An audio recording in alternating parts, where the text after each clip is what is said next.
ଓମ୍ ଶାନ୍ତି 2 November 2025 ଅବ୍ୟକ୍ତ ମହାବାକ୍ୟ ପୁନରାବୃତ୍ତି 30 October 2007। ମୁରଲୀର ସାରାଂଶ। ନିଜର ଶ୍ରେଷ୍ଠ ସୋମାନର ନିଶାରେ ରହି ଅସମ୍ଭବକୁ ସମ୍ଭବ କରି ଚିନ୍ତାମୁକ୍ତ ସମ୍ରାଟ ହୁଅ। ନିଜର ଶ୍ରେଷ୍ଠ ସୋମାନର ନିଶାରେ ରହି ଅସମ୍ଭବକୁ ସମ୍ଭବ କରି ଚିନ୍ତାମୁକ୍ତ ସମ୍ରାଟ ହୁଅ। ଆଜି ବାପ ଦାଦା ନିଜର ଚାରିଆଡ଼ର ଶ୍ରେଷ୍ଠ ସୋମାନଧାରୀ ବିଶେଷ ପିଲାମାନଙ୍କୁ ଦେଖୁଛନ୍ତି। ପ୍ରତ୍ୟେକ ସନ୍ତାନର ସୋମାନ ଏତେ ବିଶେଷ ଅଟେ ଯାହାକି ସାରା ବିଶ୍ୱ ଭିତରେ କୌଣସି ଆତ୍ମାର ନାହିଁ। ତୁମେ ସମସ୍ତେ ସାରା ବିଶ୍ୱର ଆତ୍ମାମାନଙ୍କର ପୂର୍ବଜ ମଧ୍ୟ ଅଟ ଏବଂ ପୂଜ୍ୟ ମଧ୍ୟ ଅଟ। ସାରା ସୃଷ୍ଟିରୂପୀ ବୃକ୍ଷର ମୂଳରେ ହିଁ ତୁମେ ଆଧାରମୂରତ ଆତ୍ମାମାନେ ଅଛ। ସାରା ବିଶ୍ୱର ପୂର୍ବଜ ପ୍ରଥମ ରଚନା ଅଟ। ତେଣୁ ବାପଦାଦା ପ୍ରତ୍ୟେକ ସନ୍ତାନର ବିଶେଷତାକୁ ଦେଖି ଖୁସି ହେଉଛନ୍ତି। ଚାହେଁ ଛୋଟ ପିଲା ହୋଇଥାଅ, ଚାହେଁ ବୟସ୍କ ମାତା ହୋଇଥାଅ, ଚାହେଁ ଘର ଗୃହସ୍ଥବାଲା ହୋଇଥାଅ, ସମସ୍ତଙ୍କର ବିଶେଷତା ଅଲଗା ଅଲଗା ଅଟେ। ଆଜିକାଲି କେତେ ସବୁ ବଡ଼ ବଡ଼ ବୈଜ୍ଞାନିକମାନେ ଅଛନ୍ତି ଯେଉଁମାନେ କି ଦୁନିଆ ହିସାବରେ ବିଶେଷ ବ୍ୟକ୍ତି ଅଟନ୍ତି। ପ୍ରକୃତି ଜିତ୍ ମଧ୍ୟ ହୋଇଯାଇଛନ୍ତି, ଚନ୍ଦ୍ରମା ପର୍ଯ୍ୟନ୍ତ ମଧ୍ୟ ପହଞ୍ଚି ଗଲେଣି, କିନ୍ତୁ ଏତେ ଛୋଟିଆ ଜ୍ୟୋତି ସ୍ୱରୂପ ଆତ୍ମାକୁ ଚିହ୍ନି ପାରୁନାହାନ୍ତି। କିନ୍ତୁ ଏଠାରେ ଛୋଟିଆ ପିଲାଟି ମଧ୍ୟ ଜାଣିଛି ମୁଁ ଆତ୍ମା ଅଟେ, ଜ୍ୟୋତି ବିନ୍ଦୁ ସ୍ୱରୂପ ଅଟେ ଏବଂ ନିଶାର ସହିତ କହୁଛି ମୁଁ ଆତ୍ମା ଅଟେ। କେତେ ବଡ଼ ବଡ଼ ମହାତ୍ମାମାନେ ଅଛନ୍ତି, ବ୍ରାହ୍ମଣ ଆତ୍ମାମାନେ ମଧ୍ୟ ଅଛନ୍ତି, କିନ୍ତୁ ମାତାମାନେ ନିଶାର ସହିତ କହୁଛନ୍ତି ମୁଁ ପରମାତ୍ମାକୁ ପାଇଯାଇଛି। ପାଇଯାଇଛ ନା? କିନ୍ତୁ ମହାତ୍ମାମାନେ କ'ଣ କହୁଛନ୍ତି? ପରମାତ୍ମାକୁ ପାଇବା ବହୁତ କଷ୍ଟକର ଅଟେ। ଘର ଗୃହସ୍ଥବାଲା ଚ୍ୟାଲେଞ୍ଜ କରୁଛନ୍ତି ଆମେ ସବୁ ଘର ଗୃହସ୍ଥରେ ଏକାଠି ରହି ମଧ୍ୟ ପବିତ୍ର ରହୁଛୁ, କାହିଁକି ନା ଆମ ମଝିରେ ବାବା ଅଛନ୍ତି। ସେଥିପାଇଁ ଉଭୟ ଏକାଠି ରହୁଥିଲେ ମଧ୍ୟ ସହଜରେ ପବିତ୍ର ରହିପାରୁଛୁ, କାହିଁକି ନା ପବିତ୍ରତା ଆମର ସ୍ୱଧର୍ମ ଅଟେ। ପରଧର୍ମ କଷ୍ଟକର ହୋଇଥାଏ, କିନ୍ତୁ ସ୍ୱଧର୍ମ ସହଜ ହୋଇଥାଏ। କିନ୍ତୁ ଲୋକମାନେ କ'ଣ କହୁଛନ୍ତି? ତୁଳା ଏବଂ ନିଆଁ ଏକାଠି ରହିପାରିବେ ନାହିଁ, ବହୁତ କଷ୍ଟକର ଅଟେ। କିନ୍ତୁ ତୁମେମାନେ କ'ଣ କହୁଛ? ବହୁତ ସହଜ। ତୁମର ଆରମ୍ଭ ସମୟର ଗୋଟିଏ ଗୀତ ଥିଲା, ଯେତେ ବି ବଡ଼ ସେଠପତି ହୋଇଥାଉ କି ମୁଖିଆ ହୋଇଥାଉ, କିନ୍ତୁ ସେହି ଏକମାତ୍ର ପିତା ପରମାତ୍ମାକୁ ଜାଣିନାହାନ୍ତି କି ଏତେ ଛୋଟ ବିନ୍ଦୁ ସ୍ୱରୂପ ଆତ୍ମାକୁ ମଧ୍ୟ ଜାଣିନାହାନ୍ତି। କିନ୍ତୁ ତୁମେ ପିଲାମାନେ ଜାଣିଯାଇଛ ଏବଂ ପାଇଯାଇଛ। ଏତେ ନିଶ୍ଚୟ ଏବଂ ନିଶାର ସହିତ କହୁଛ ଅସମ୍ଭବ ମଧ୍ୟ ସମ୍ଭବ ଅଟେ। ବାପଦାଦା ମଧ୍ୟ ପ୍ରତ୍ୟେକ ସନ୍ତାନକୁ ବିଜୟୀ ରତ୍ନ ରୂପରେ ଦେଖି ହର୍ଷିତ ହେଉଛନ୍ତି, କାହିଁକି ନା ସାହସୀ ପିଲାମାନଙ୍କୁ ବାବାଙ୍କର ସାହାଯ୍ୟ ମିଳିଥାଏ। ସେଥିପାଇଁ ଦୁନିଆ ପାଇଁ ଯାହା ଅସମ୍ଭବ କଥା ତାହା ତୁମମାନଙ୍କ ପାଇଁ ସହଜ ଏବଂ ସମ୍ଭବ ହୋଇଯାଇଛି। ନିଶା ରହିଛି ଯେ ଆମେ ପରମାତ୍ମାଙ୍କର ପ୍ରତ୍ୟକ୍ଷ ସନ୍ତାନ ଅଟୁ। ତେଣୁ ଏହିଭଳି ନିଶା ଥିବା କାରଣରୁ, ନିଶ୍ଚୟ ଥିବା କାରଣରୁ, ପରମାତ୍ମାଙ୍କର ସନ୍ତାନ ହୋଇଥିବା କାରଣରୁ ମାୟାଠାରୁ ମଧ୍ୟ ସୁରକ୍ଷିତ ଅଟ। କାରଣ ସନ୍ତାନ ହେବା ଅର୍ଥ ସହଜରେ ସୁରକ୍ଷିତ ହୋଇଯିବା। ଯେହେତୁ ତୁମେମାନେ ସନ୍ତାନ ଅଟ, ତେଣୁ ସମସ୍ତ ବିଘ୍ନଠାରୁ ଏବଂ ସମସ୍ୟାଗୁଡ଼ିକ ଠାରୁ ସୁରକ୍ଷିତ ଅଟ। ତେଣୁ ନିଜର ଏତେ ଶ୍ରେଷ୍ଠ ସୋମାନକୁ ଜାଣିଛ ତ? କାହିଁକି ସହଜ ଅଟେ? କାହିଁକି ନା ତୁମେମାନେ ନିଜର ଶାନ୍ତିର ଶକ୍ତି ଦ୍ୱାରା ପରିବର୍ତ୍ତନ ଶକ୍ତିକୁ କାର୍ଯ୍ୟରେ ଲଗାଉଛ। ନକାରାତ୍ମକକୁ ସକାରାତ୍ମକରେ ପରିବର୍ତ୍ତନ କରି ଦେଉଛ। ମାୟା ଯେତେ ବି ସମସ୍ୟା ରୂପରେ ଆସୁ, କିନ୍ତୁ ତୁମେ ନିଜର ପରିବର୍ତ୍ତନ ଶକ୍ତି ଦ୍ୱାରା, ଶାନ୍ତିର ଶକ୍ତି ଦ୍ୱାରା ସମସ୍ୟାକୁ ସମାଧାନ ସ୍ୱରୂପ କରିଦେଉଛ, କାରଣକୁ ନିବାରଣ ରୂପରେ ପରିବର୍ତ୍ତନ କରିଦେଉଛ। କ'ଣ ଏତିକି ଶକ୍ତି ଅଛି ତ? କୋର୍ସ ତ କରାଉଛ ନା? ନକାରାତ୍ମକକୁ ସକାରାତ୍ମକରେ ପରିବର୍ତ୍ତନ କରିବାର ବିଧି ମଧ୍ୟ ଶିଖାଉଛ। ତୁମମାନଙ୍କୁ ଏହି ପରିବର୍ତ୍ତନ ଶକ୍ତି ବାବାଙ୍କ ଠାରୁ ପୈତୃକ ସମ୍ପତ୍ତି ରୂପରେ ମିଳିଛି। କେବଳ ଏହି ଗୋଟିଏ ଶକ୍ତି ନୁହେଁ, ସର୍ବଶକ୍ତିଗୁଡ଼ିକ ମଧ୍ୟ ତୁମକୁ ପରମାତ୍ମା ସମ୍ପତ୍ତି ରୂପରେ ମିଳିଛି। ସେଥିପାଇଁ ବାପଦାଦା ପ୍ରତିଦିନ କହୁଛନ୍ତି, ପ୍ରତିଦିନ ମୁରଲି ଶୁଣୁଛ ନା? ତେବେ ପ୍ରତିଦିନ ବାପଦାଦା ଏହି କଥା କହୁଛନ୍ତି, ବାବାଙ୍କୁ ମନେ ପକାଅ ଏବଂ ତାଙ୍କର ସମ୍ପତ୍ତିକୁ ମନେ ପକାଅ। ଏବଂ ବାବାଙ୍କର ସ୍ମୃତି ମଧ୍ୟ ସହଜରେ କାହିଁକି ଆସିଯାଉଛି? ଯେହେତୁ ତୁମେମାନେ ସମ୍ପତ୍ତି ରୂପକ ପ୍ରାପ୍ତିକୁ ମନେ ପକାଉଛ, ତେଣୁ ବାବାଙ୍କର ସ୍ମୃତି ମଧ୍ୟ ପ୍ରାପ୍ତିର ସ୍ମୃତି କାରଣରୁ ସହଜରେ ଆସିଯାଉଛି। ତେବେ ପ୍ରତ୍ୟେକ ସନ୍ତାନ ଭିତରେ ଏହି ଆତ୍ମିକ ନିଶା ନିଶ୍ଚିତ ରହୁଛି। ତେଣୁ ଦିଲ୍ ଭିତରେ ଏହି ଗୀତ ଗାଉଛନ୍ତି, ଯାହା ପାଇବାର ଥିଲା ତାହା ପାଇଗଲି। ସମସ୍ତଙ୍କ ଦିଲ୍ରେ ଏହି ଗୀତ ସ୍ୱତଃ ଭାବରେ ବାଜୁଛି ନା? ନିଶା ଅଛି ନା? ତେବେ ଯେତେ ଯେତେ ଏହି ନିଶାରେ ରହିବ, ସେହି ଅନୁସାରେ ଚିନ୍ତାମୁକ୍ତ ମଧ୍ୟ ରହିବ।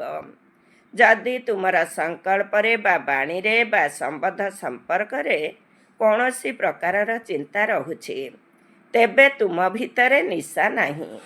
ବାପଦାଦା ତ ତୁମମାନଙ୍କୁ ଚିନ୍ତାମୁକ୍ତ ସମ୍ରାଟ କରିଦେଇଛନ୍ତି। କୁହ, ଚିନ୍ତାମୁକ୍ତ ସମ୍ରାଟ ଅଟ ତ? ଯଦି ଅଟ, ତେବେ ହାତ ଉଠାଅ। କ'ଣ ଚିନ୍ତାମୁକ୍ତ ସମ୍ରାଟ ତ? ଚିନ୍ତାମୁକ୍ତ ଅଟ ନା କେବେ କେବେ ଚିନ୍ତା ଆସିଯାଉଛି? ଭଲ କଥା। ଯଦି ବାବା ଚିନ୍ତାମୁକ୍ତ ଅଟନ୍ତି, ତେବେ ପିଲାମାନଙ୍କର ଚିନ୍ତା କ'ଣ? ବାପଦାଦା ତ କହିଦେଇଛନ୍ତି, ସବୁ ବୋଝ ବା ଚିନ୍ତା ଯଦି କିଛି ଅଛି, ତେବେ ବାପଦାଦାଙ୍କୁ ଦେଇଦିଅ। ବାବା ତ ସାଗର ଅଟନ୍ତି ନା? ତେଣୁ ତୁମର ସାରା ବୋଝ ସାଗରରେ ମିଶିଯିବ। କେବେ କେବେ ବାପଦାଦା ପିଲାମାନଙ୍କର ଗୋଟିଏ ଗୀତ ଶୁଣି ମୁରୁକି ହସୁଛନ୍ତି। ଜାଣିଛ ତାହା କେଉଁ ଗୀତ? କ'ଣ କରିବି, କିପରି କରିବି? କେବେ କେବେ ତ ଗାଉଛ ନା? ବାପଦାଦା ତ ଶୁଣି ଚାଲିଛନ୍ତି। କିନ୍ତୁ ବାପଦାଦା ସବୁ ପିଲାଙ୍କୁ ଏହି କଥା କହୁଛନ୍ତି, ହେ ମିଠା ମିଠା ପିଲାମାନେ, ଗେହ୍ଲା ପିଲାମାନେ, ସାକ୍ଷୀ ଦ୍ରଷ୍ଟା ସ୍ଥିତିର ଆସନ ଉପରେ ସ୍ଥିତ ହୋଇଯାଅ ଏବଂ ଖେଳ ଦେଖ, ତେବେ ବହୁତ ମଜା ଲାଗିବ। ବାହା ତ୍ରିକାଳଦର୍ଶୀ ସ୍ଥିତିରେ ମଧ୍ୟ ସ୍ଥିତ ହୋଇଯାଅ। ଯେହେତୁ ଆସନରୁ ତଳକୁ ଆସିଯାଉଛ, ସେଥିପାଇଁ ହଲଚଲ ହୋଇଯାଉଛ। ଯଦି ସର୍ବଦା ଆସନ ଉପରେ ସ୍ଥିତ ରହିଥିବ, ତେବେ ହଲଚଲ ହେବ ନାହିଁ। ତେବେ ଜାଣିଛ କେଉଁ ତିନୋଟି ଜିନିଷ ତୁମମାନଙ୍କୁ ହଲଚଲ କରୁଛି? ଏକରେ ଚଞ୍ଚଳ ମନ, ଦୁଇରେ ଭଟକୁଥିବା ବୁଦ୍ଧି, ତିନିରେ ପୁରୁଣା ସଂସ୍କାର। ବାପ ଦାଦାଙ୍କୁ ପିଲାମାନଙ୍କର ଗୋଟିଏ କଥା ଶୁଣି ବହୁତ ହସ ଲାଗୁଛି। ଜାଣିଛ ତାହା କ'ଣ? କହୁଛନ୍ତି, ବାବା କ'ଣ କରିବି, ଏହା ମୋର ପୁରୁଣା ସଂସ୍କାର ଅଟେ ନା? ତେଣୁ ବାପ ଦାଦାଙ୍କୁ ହସ ଲାଗୁଛି।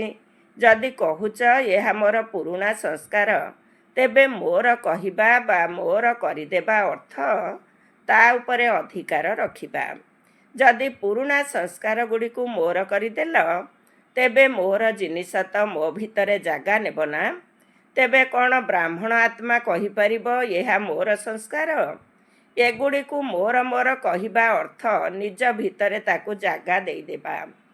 ତେଣୁ ତୁମେ ବ୍ରାହ୍ମଣମାନେ ତାକୁ ମୋର କହିପାରିବ ନାହିଁ।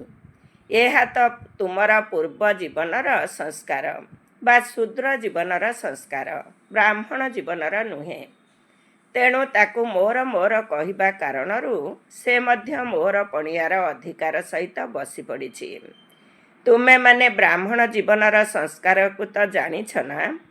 ଏବଂ ଏହି ସଂସ୍କାର ଗୁଡ଼ିକୁ ଯାହାକୁ ତୁମେମାନେ ପୁରୁଣା ବୋଲି କହୁଛ, ତାହା ମଧ୍ୟ ପୁରୁଣା ନୁହେଁ। କାହିଁକି ନା ତୁମ ଶ୍ରେଷ୍ଠ ଆତ୍ମାମାନଙ୍କର ପୁରୁଣାରୁ ପୁରୁଣା ସଂସ୍କାର ହେଉଛି ଅନାଦି ଏବଂ ଆଦି ସଂସ୍କାର। ଏହା ତ ଦ୍ୱାପର ଯୁଗର ଅର୍ଥାତ୍ ମଧ୍ୟ ସମୟର ସଂସ୍କାର। ତେଣୁ ମଝି ସମୟର ସଂସ୍କାର ଗୁଡ଼ିକୁ ବାବାଙ୍କ ସହାୟତାରେ ସମାପ୍ତ କରିଦେବା କୌଣସି କଷ୍ଟକର କାମ ନୁହେଁ। କିନ୍ତୁ ହେଉଛି କ'ଣ? ଯେଉଁ ବାବା ସଦାସର୍ବଦା ତୁମ ସହିତ ଯୁଗଳ ଅଟନ୍ତି, ତାଙ୍କୁ ନିଜର ଯୁଗଳ ମନେକରି ସାହାଯ୍ୟ ନେଉନାହଁ। କାରଣ ଯୁଗଳ ହୋଇ ରହିବାର ଅର୍ଥ ହେଲା ସମୟ ଅନୁସାରେ ସହଯୋଗୀ ହେବା ଏବଂ ଯଥା ସମୟରେ ସହଯୋଗ ନ ନେବା କାରଣରୁ ମଝି ସମୟର ସଂସ୍କାର ମହାନ ହୋଇଯାଉଛି। ବାପ ଦାଦା ଜାଣିଛନ୍ତି ଯେ ସବୁ ପିଲା ବାବାଙ୍କର ସ୍ନେହର ପାତ୍ର ଅଟନ୍ତି, ଅଧିକାରୀ ମଧ୍ୟ ଅଟନ୍ତି। ବାବା ଏହା ମଧ୍ୟ ଜାଣିଛନ୍ତି ଯେ ସ୍ନେହ ଥିବା କାରଣରୁ ହିଁ ସମସ୍ତେ ଏଠାରେ ପହଞ୍ଚି ଯାଇଛନ୍ତି। ଚାହେଁ ବିଦେଶରୁ ଆସିଥାନ୍ତୁ, ଚାହେଁ ଦେଶ ଭିତରୁ ଆସିଥାନ୍ତୁ, କିନ୍ତୁ ପରମାତ୍ମା ସ୍ନେହର ଆକର୍ଷଣ ଦ୍ୱାରା ହିଁ ନିଜର ଘରେ ପହଞ୍ଚି ଯାଇଛନ୍ତି। ବାପ ଦାଦା ଏକଥା ମଧ୍ୟ ଜାଣିଛନ୍ତି ଯେ ସ୍ନେହର ବିଷୟରେ ଅଧିକାଂଶ ପିଲା ପାସ୍ ହୋଇଯାଇଛନ୍ତି। ବିଦେଶରୁ ସ୍ନେହ ରୂପକ ବିମାନରେ ଆସି ପହଞ୍ଚି ଯାଇଛନ୍ତି। କ'ଣ କହୁଛ? ସମସ୍ତେ ସ୍ନେହରୂପୀ ଡୋରିରେ ବାନ୍ଧି ହୋଇ ଏଠାରେ ପହଞ୍ଚି ଯାଇଛ ନା? ଏହି ପରମାତ୍ମା ସ୍ନେହ ଦିଲକୁ ଆରାମ ମଧ୍ୟ ଦେଇଥାଏ। ଆଚ୍ଛା, ଯେଉଁମାନେ ପ୍ରଥମ ଥର ଆସିଛ ସେମାନେ ହାତ ଉଠାଅ। ହାତ ହଲାଅ। ଆସିଛ, ଭଲ କରିଛ। ଏବେ ବାପ ଦାଦା ଯେଉଁ ହୋମୱାର୍କ ଦେଇଥିଲେ ତାହା ମନେ ଅଛି ତ? କ'ଣ କହୁଛ? ବାପ ଦାଦାଙ୍କ ପାଖକୁ ବହୁତ ଆଡ଼ର ଫଳାଫଳ ଆସିଯାଇଛି, କିନ୍ତୁ ସମସ୍ତଙ୍କର ଆସିନାହିଁ। କେହି କେହିଙ୍କର କିଛି ମାତ୍ରାରେ ମଧ୍ୟ ଆସିଛି। କିନ୍ତୁ ଏବେ କ'ଣ କରିବ? ବାପ ଦାଦା କ'ଣ ଚାହୁଁଛନ୍ତି? ବାପ ଦାଦା ଚାହୁଁଛନ୍ତି ଯେ ସମସ୍ତେ ଯେହେତୁ ପୂଜନୀୟ ଆତ୍ମା ଅଟ, ତେଣୁ ପୂଜନୀୟ ଆତ୍ମାମାନଙ୍କର ବିଶେଷ ଲକ୍ଷଣ ହେଲା ସମସ୍ତଙ୍କୁ ଦୁଆ ଅର୍ଥାତ୍ ଆଶୀର୍ବାଦ ଦେବା। ତେବେ ତୁମେ ସମସ୍ତେ ନିଜକୁ ପୂଜନୀୟ ଆତ୍ମା ବୋଲି ଜାଣିଛ। ତେଣୁ ବୁଝିନିଅ ଯେ ଏହିଭଳି ଦୁଆ ଦେବା ଅର୍ଥ ନେବା ମଧ୍ୟ ଅଟେ। ତେଣୁ ଯିଏ ଦୁଆ ଦେଇଥାଏ ଏବଂ ଯାହାକୁ ଦେଇଥାଏ ତା ଅନ୍ତରରୁ ବାରମ୍ବାର ଦେବାବାଲା ପାଇଁ ଦୁଆ ବାହାରିଥାଏ। ତେଣୁ ହେ ପୂଜ୍ୟ ଆତ୍ମାମାନେ, ଦୁଆ ଦେବା ତୁମମାନଙ୍କର ନିଜସ୍ୱ ସଂସ୍କାର ଏବଂ ଅନାଦି ସଂସ୍କାର ମଧ୍ୟ ଅଟେ। ଯେବେ କି ତୁମର ଜଡ଼ଚିତ୍ର ମଧ୍ୟ ଆଶୀର୍ବାଦ ଦେଉଛି, ତେଣୁ ତୁମେ ଚୈତନ୍ୟ ପୂଜ୍ୟ ଆତ୍ମାମାନଙ୍କର ସ୍ୱାଭାବିକ ସଂସ୍କାର ହିଁ ଆଶୀର୍ବାଦ ଦେବା ଅଟେ। ତେଣୁ ଏହାକୁ କୁହ ମୋର ସଂସ୍କାର। ମଝି ସମୟର ଅର୍ଥାତ୍ ଦ୍ୱାପର ଯୁଗର ସଂସ୍କାର ଗୁଡ଼ିକ ଏବେ ତୁମର ସ୍ୱାଭାବିକ ସଂସ୍କାର ପାଲଟି ଯାଇଛି। ବାସ୍ତବରେ ଆଶୀର୍ବାଦ ଦେବାର ସଂସ୍କାର ହିଁ ତୁମମାନଙ୍କର ସ୍ୱାଭାବିକ ସଂସ୍କାର ଅଟେ। ଯଦି ତୁମେ କାହାକୁ ଆଶୀର୍ବାଦ ଦେଉଛ, ତେବେ ସେହି ଆତ୍ମା କେତେ ଖୁସି ହୋଇଯାଉଛି। ସେହିଭଳି ଖୁସିର ବାତାବରଣ କେତେ ସୁଖଦାୟୀ ହୋଇଥାଏ। ତେଣୁ ଯେଉଁମାନେ ବି ହୋମୱାର୍କ କରିଛନ୍ତି, ଚାହେଁ ଏଠାକୁ ଆସିଥାନ୍ତୁ କି ନ ଆସିଥାନ୍ତୁ, ସେମାନେ ସମସ୍ତେ ବାପ ଦାଦାଙ୍କ ସମ୍ମୁଖରେ ଅଛନ୍ତି ଏବଂ ବାପ ଦାଦା ସେମାନଙ୍କୁ ଅଭିନନ୍ଦନ ଦେଉଛନ୍ତି। ଯଦି ହୋମୱାର୍କ କରିଛ, ତେବେ ସେହି ଆଶୀର୍ବାଦ ଦେବାର ଅଭ୍ୟାସକୁ ନିଜର ସ୍ୱାଭାବିକ ନେଚରରେ ପରିଣତ କରି ଭବିଷ୍ୟତରେ ମଧ୍ୟ କର ଏବଂ ଅନ୍ୟମାନଙ୍କୁ ମଧ୍ୟ କରାଅ। ବାକି ଯେଉଁମାନେ ଅଳ୍ପ ଅଳ୍ପ କରିଛନ୍ତି ବା ଆଦୌ କରିନାହାନ୍ତି, ସେମାନେ ମଧ୍ୟ ସର୍ବଦା ନିଜକୁ ମୁଁ ପୂଜ୍ୟ ଆତ୍ମା ଅଟେ, ବାବାଙ୍କର ଶ୍ରୀମତ ଅନୁସାରେ ଚାଲୁଥିବା ବିଶେଷ ଆତ୍ମା ଅଟେ, ଏହି ସ୍ମୃତିକୁ ବାରମ୍ବାର ନିଜର ସ୍ମୃତିରେ ଏବଂ ସ୍ୱରୂପରେ ଆଣ। କାହିଁକି ନା କାହାକୁ ବି ଯଦି ପଚାରିବ ତୁମେ କ'ଣ ହେବାକୁ ଚାହୁଁଛ, ସମସ୍ତେ କହୁଛନ୍ତି ଆମେ ଲକ୍ଷ୍ମୀ ନାରାୟଣ ହେବୁ। ରାମ ସୀତା ହେବା ପାଇଁ କେହି ବି ହାତ ଉଠାଉ ନାହାନ୍ତି।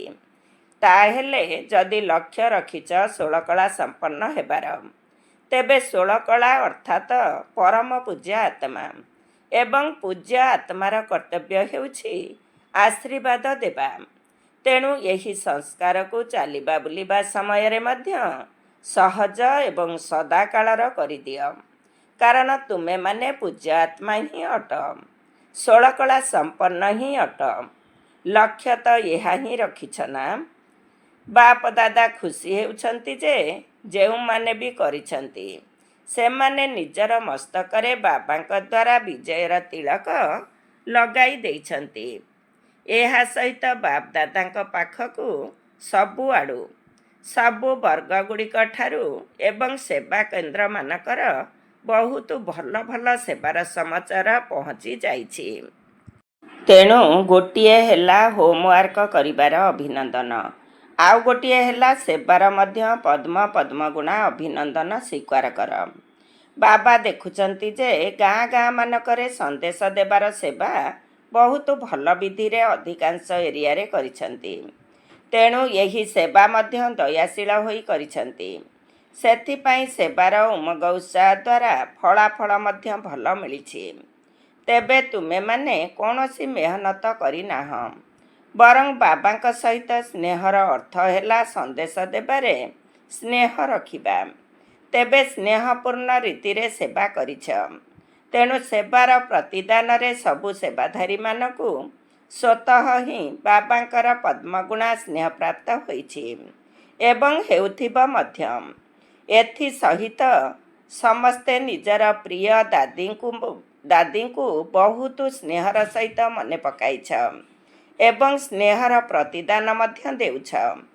ଏହିଭଳି ସ୍ନେହର ସୁଗନ୍ଧ ବାପଦାଦାଙ୍କ ନିକଟରେ ଭଲ ଭାବରେ ପହଞ୍ଚି ଯାଇଛି। ତେବେ ମଧୁବନରେ ଏବେ ଯାହା ସବୁ କାର୍ଯ୍ୟ ଚାଲିଛି, ଚାହେଁ ବିଦେଶୀମାନଙ୍କର ଚାହେଁ ଭାରତବାସୀଙ୍କର, ସେହି ସବୁ କାର୍ଯ୍ୟ ମଧ୍ୟ ପରସ୍ପରକୁ ସହଯୋଗ ଏବଂ ସମ୍ମାନ ଦେବା ଆଧାରରେ ବହୁତ ଭଲ ଭାବରେ ସଫଳ ହୋଇଛି ଏବଂ ଭବିଷ୍ୟତରେ ହେବାକୁ ଥିବା କାର୍ଯ୍ୟ ମଧ୍ୟ ସଫଳ ହୋଇକରି ହିଁ ରହିଛି। କାହିଁକିନା ସଫଳତା ତ ତୁମମାନଙ୍କର ଗଳାର ହାର ଅଟେ।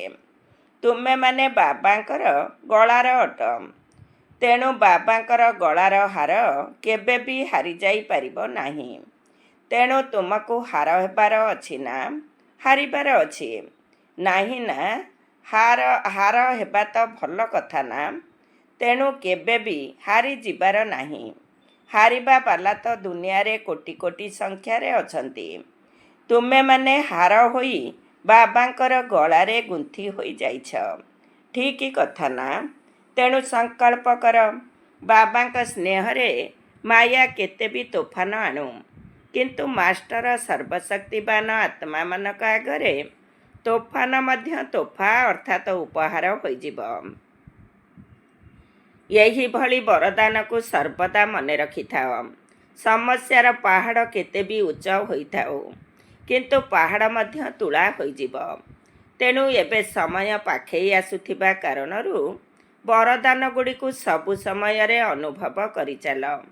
ଅନୁଭବର ଅଥରିଟି ହୁଅ। ଯେବେ ଇଚ୍ଛା ସେବେ ନିଜର ଅଶରୀରୀ ହେବାର, ଫରିସ୍ତା ସ୍ୱରୂପ ହେବାର ବ୍ୟାୟାମ କରୁଥାଅ। ଏବେ ଏବେ ବ୍ରାହ୍ମଣ, ଏବେ ଏବେ ଫରିସ୍ତା, ଏବେ ଏବେ ଅଶରୀରୀ। ଚାଲିବା ବୁଲିବା ସମୟରେ, କର୍ମଧନ୍ଦା କରିବା ସମୟରେ ମଧ୍ୟ 1 ମିନିଟ 2 ମିନିଟ ବାହାର କରି ଅଭ୍ୟାସ କର। ଚେକ୍ କର, ମୁଁ ଯାହା ସଂକଳ୍ପ କରୁଛି ସେହିଭଳି ସ୍ୱରୂପର ଅନୁଭବ କରୁଛି ତ? ଆଚ୍ଛା, ଚାରିଆଡ଼ର ସଦା ଶ୍ରେଷ୍ଠ ସୋମାନଧାରୀ, ସର୍ବଦା ନିଜକୁ ପରମ ପୂଜ୍ୟ ଏବଂ ପୂର୍ବଜ ଅନୁଭବ କରୁଥିବା, ସର୍ବଦା ନିଜକୁ ସବୁ ବିଷୟରେ ଅନୁଭବୀ କରୁଥିବା, ସର୍ବଦା ବାବାଙ୍କର ହୃଦୟ ସିଂହାସନର ଅଧିକାରୀ, ଭ୍ରୁକୁଟି ସିଂହାସନର ଅଧିକାରୀ, ସର୍ବଦା ଶ୍ରେଷ୍ଠ ସ୍ଥିତିର ଅନୁଭବରେ ସ୍ଥିତ ରହୁଥିବା ଚାରିଆଡ଼ର ସବୁ ପିଲାମାନଙ୍କୁ ସ୍ନେହ ସମ୍ପନ୍ନ ଶୁଭେଚ୍ଛା ଏବଂ ନମସ୍ତେ। ଆମ ଆତ୍ମିକ ସନ୍ତାନମାନଙ୍କର ଆତ୍ମିକ ମାତା ପିତା ବାପ ଦାଦାଙ୍କୁ ନମସ୍ତେ ନମସ୍ତେ, ସୁପ୍ରଭାତ। ସବୁଆଡ଼ୁ ପିଲାମାନଙ୍କର ପତ୍ର, ଇମେଲ, ସମାଚାର ଇତ୍ୟାଦି ବାପ ଦାଦାଙ୍କ ନିକଟରେ ପହଞ୍ଚି ଯାଇଛି। ତେଣୁ ସେବାର ଫଳ ଏବଂ ବଳ ସବୁ ସେବାଧାରୀ ପିଲାମାନଙ୍କୁ ପ୍ରାପ୍ତ ହେଉଛି ଏବଂ ଆଗକୁ ମଧ୍ୟ ହୋଇଚାଲିବ। ତେବେ ସ୍ନେହର ପତ୍ର ମଧ୍ୟ ବହୁତ ଆସୁଛି। ତେଣୁ ପରିବର୍ତ୍ତନର ଶକ୍ତି ସମ୍ପନ୍ନ ପିଲାମାନଙ୍କୁ ବାପ ଦାଦା ଅମର ଭବର ବରଦାନ ଦେଉଛନ୍ତି। ଯେଉଁ ସେବାଧାରୀମାନେ ଶ୍ରୀମତକୁ ପୁରା ଅନୁସରଣ କରିଛନ୍ତି, ସେହିଭଳି ପିଲାମାନଙ୍କୁ ବାପଦାଦା କହୁଛନ୍ତି। ସଦା ଆଜ୍ଞାକାରୀ ପିଲାମାନେ ବାହା ଏହିଭଳି ବରଦାନ ଦେଉଛନ୍ତି। ଏହା ସହିତ ସ୍ନେହୀ ପିଲାମାନଙ୍କୁ ବହୁତ ବହୁତ ସ୍ନେହର ସହିତ ଦିଲ୍ଲୀରେ ସମାହିତ ହେଉଥିବା ଅତି ପ୍ରିୟ ଏବଂ ମାୟାର ବିଘ୍ନଠାରୁ ଅତି ନିଆରା ହେବାର ବରଦାନ ମଧ୍ୟ ଦେଉଛନ୍ତି। ଆଚ୍ଛା, ଏବେ ସମସ୍ତଙ୍କ ଦିଲ୍ ଭିତରେ କେଉଁ ଉମଙ୍ଗ ଆସୁଛି? କେବଳ ଗୋଟିଏ ହିଁ ଉମଙ୍ଗ ଆସୁଛି। ତାହା ହେଲା ମୋତେ ବାବାଙ୍କ ସମାନ ନିଶ୍ଚିତ ହେବାକୁ ପଡ଼ିବ। କ'ଣ ଏହିଭଳି ଉମଙ୍ଗ ଅଛି ତ? ପାଣ୍ଡବମାନେ ହାତ ହଲାଅ। ନିଶ୍ଚିତ ହେବୁ, ଦେଖିବୁ, ହେବୁ, କରିବୁ ଏଭଳି କୁହ ନାହିଁ। କୁହ ହେବାକୁ ହିଁ ପଡ଼ିବ। ପକ୍କା ପକ୍କା। ଆଚ୍ଛା, ସମସ୍ତେ ନିଜ ନିଜର ଓକେ କାର୍ଡ଼କୁ ନିଜର ଟିଚରଙ୍କୁ ଚାର୍ଟ ରୂପରେ ଦେଇ ଚାଲିଥାଅ। ସେଥିରେ ଅଧିକ କଥା ଲେଖିବାର ନାହିଁ। କେବଳ ଗୋଟିଏ କାର୍ଡ଼ ନିଅ। ସେଥିରେ ଓକେ ଲେଖ, ନଚେତ ଓକେ ଲେଖି ସେଥିରେ ଗାର ପକାଇ ଦିଅ। ବାସ୍, ଏତିକି ତ କରିପାରିବ ନା? ଲମ୍ବା ପତ୍ର ଲେଖ ନାହିଁ। ଆଚ୍ଛା, ଆଜିର ବରଦାନ। ସଙ୍ଗମ ଯୁଗରେ ପ୍ରତ୍ୟକ୍ଷ ଫଳ ଦ୍ୱାରା ଶକ୍ତିଶାଳୀ ହେଉଥିବା ସଦା ସମର୍ଥ ଆତ୍ମା ହୁଅ। ସଙ୍ଗମ ଯୁଗରେ ପ୍ରତ୍ୟକ୍ଷ ଫଳ ଦ୍ୱାରା ଶକ୍ତିଶାଳୀ ହେଉଥିବା ସଦା ସମର୍ଥ ଆତ୍ମା ହୁଅ। ଡିଟେଲ୍ସ। ସଙ୍ଗମ ଯୁଗରେ ଯେଉଁ ଆତ୍ମାମାନେ ବେହଦ ସେବାର ନିମିତ୍ତ ହୁଅନ୍ତି, ସେମାନଙ୍କୁ ନିମିତ୍ତ ହେବାର ପ୍ରତ୍ୟକ୍ଷ ଫଳ ଶକ୍ତିର ପ୍ରାପ୍ତି ହୋଇଥାଏ। ଏହି ପ୍ରତ୍ୟକ୍ଷ ଫଳ ହିଁ ଏହି ଶ୍ରେଷ୍ଠ ଯୁଗର ଫଳ ଅଟେ। ଏହିଭଳି ଫଳ ଖାଉଥିବା ଶକ୍ତିଶାଳୀ ଆତ୍ମା ଯେକୌଣସି ପରିସ୍ଥିତି ଉପରେ ସହଜରେ ବିଜୟ ପ୍ରାପ୍ତ କରିନେଇଥାଏ। ସେ ସର୍ବଦା ସମର୍ଥ ପିତାଙ୍କ ସାଥିରେ ରହୁଥିବା କାରଣରୁ ବ୍ୟର୍ଥଠାରୁ ମଧ୍ୟ ସହଜରେ ମୁକ୍ତ ହୋଇଯାଏ। ବିଷଧର ସାପ ଭଳି ପରିସ୍ଥିତି ଉପରେ ମଧ୍ୟ ସେମାନେ ବିଜୟ ପ୍ରାପ୍ତ କରିନିଅନ୍ତି। ସେଥିପାଇଁ ଏହାର ସ୍ମାରକୀ ରୂପରେ ଶ୍ରୀକୃଷ୍ଣଙ୍କୁ ବିଷଧର ସର୍ପର ମସ୍ତକ ଉପରେ ନାଚୁଥିବାର ଦେଖାଇଛନ୍ତି। ଆଜିର ସ୍ଲୋଗାନ। ପାସ୍ ୱିଥ୍ ଅନର ହୋଇ ଅତୀତକୁ ପାସ୍ କର ଏବଂ ସର୍ବଦା ବାବାଙ୍କ ପାଖରେ ରୁହ। ପାସ୍ ୱିଥ୍ ଅନର ହୋଇ ଅତୀତକୁ ପାସ୍ କର ଏବଂ ସର୍ବଦା ବାବାଙ୍କ ପାଖରେ ରୁହ। ଓମ୍ ଶାନ୍ତି। ଆଜିର ଅବ୍ୟକ୍ତ ଇସାରା। ଅଶରୀରୀ ଅଥବା ବିଦେହୀ ସ୍ଥିତିର ଅଭ୍ୟାସକୁ ବଢ଼ାଅ। ଯେପରି ବାପ ଦାଦା ଅଶରୀରୀ ଅବସ୍ଥାରୁ ଶରୀରକୁ ଆସୁଛନ୍ତି, ସେହିପରି ପିଲାମାନଙ୍କୁ ମଧ୍ୟ ପ୍ରଥମେ ଅଶରୀରୀ ହୋଇ ତାପରେ ଶରୀରକୁ ଆସିବାକୁ ହେବ। ପ୍ରଥମେ ଅବ୍ୟକ୍ତ ସ୍ଥିତିରେ ସ୍ଥିତ ହୁଅ, ତାପରେ ବ୍ୟକ୍ତ ଅବସ୍ଥାକୁ ଆସ।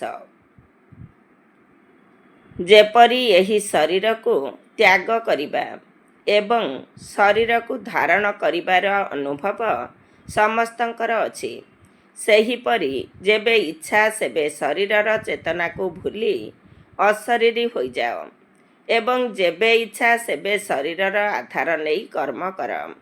ଏଭଳି ଅନୁଭବ ହେଉ ଯେପରି ଏହି ସ୍ଥୂଳ ବସ୍ତ୍ର ମୋଠାରୁ ଅଲଗା ଅଟେ ଏବଂ ଏହି ବସ୍ତ୍ରକୁ ଧାରଣ କରୁଥିବା ମୁଁ ଆତ୍ମା ଅଲଗା ଅଟେ। ଓମ୍ ଶାନ୍ତି।